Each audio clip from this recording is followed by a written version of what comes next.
Hey guys, it's Joy, your travel expert on board the Norwegian Bliss, and I'm going to show you a balcony room. Come on in.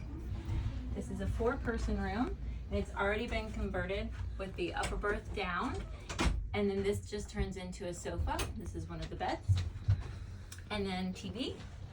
And over here we have a little stool that comes out for you to sit like a vanity. It also has like a hard top that you can eat.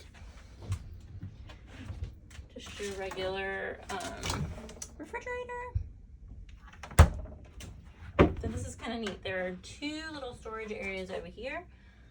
So maximizing your cupboard space. And then some areas to put stuff down here. TV. This has been converted to the queen. There's kind of storage and little side tables on either side along with lamps.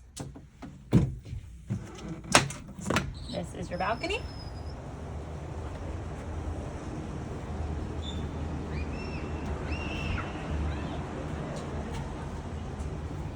And then as you head back this way, you have the sliding door closet with the safe on one side and the hanging clothes on the other side. Some more shelving, and then a mirror, and then you have the bathroom. It's a pretty spacious bathroom, and then there is a cupboard underneath the sink as well. And there you have it on the Norwegian Bliss.